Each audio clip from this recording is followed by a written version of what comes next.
I'm Anne Begg, I'm the MP for Aberdeen South and I'm also Chair of the Work and Pensions Select Committee. I knew virtually nothing about Parliament before I was elected. I'd come down to visit once the October before I got elected in the May of '97, because I didn't even know if I could get around this day, I didn't even know if I could get in the building.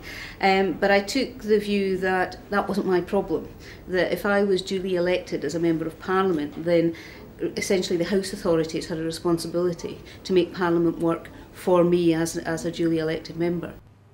When I arrived, there were quite a lot of things in place for me, such as this lovely room that we're now sitting in. I've got the best office of any backbench MP anywhere in the parliamentary estate, and I think that was because the House authorities were trying very hard to make something for me which was both accessible and easy for me to use, and they managed to do that. I think the main piece of support I get is I get extra money to employ an assistant who can travel with me, because there's a huge amount of travelling involved in being an MP.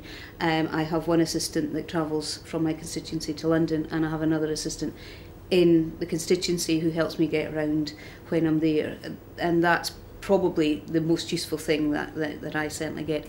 However, there's been other things that I've got in Parliament that the House authorities have supplied. A comfortable chair for me to sit in so I can get my feet up, because my body gets tired, but obviously my brain doesn't.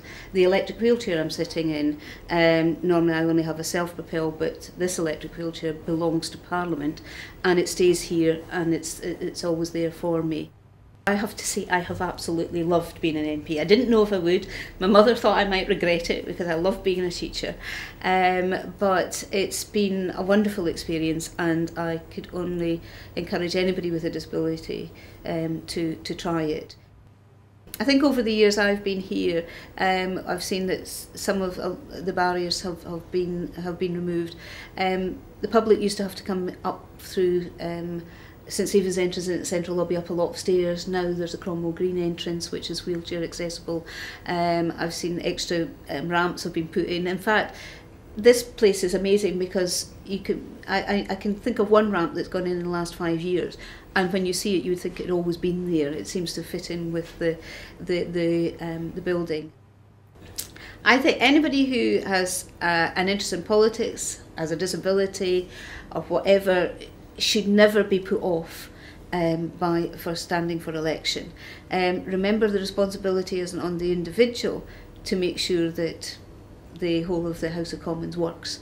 It's the responsibility of the people who run the House, the House Authority. Because once someone is duly elected, then they have the status of every other MP.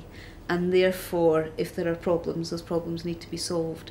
And it's incumbent on whether it's IPSA who pays out the expenses to MPs, or whether it's the House authorities, they really need to have to come to a conclusion that will mean that any MP, regardless of their impairment, will be able to function and operate as effectively as every other MP. And that's the long and the short of it. I mean, these are not the signs of an uncaring government. Of course I will. I thank the Honourable Member for giving way, but everything he has said all counts for nothing if there are no jobs for these people to get, and that's the problem that we face.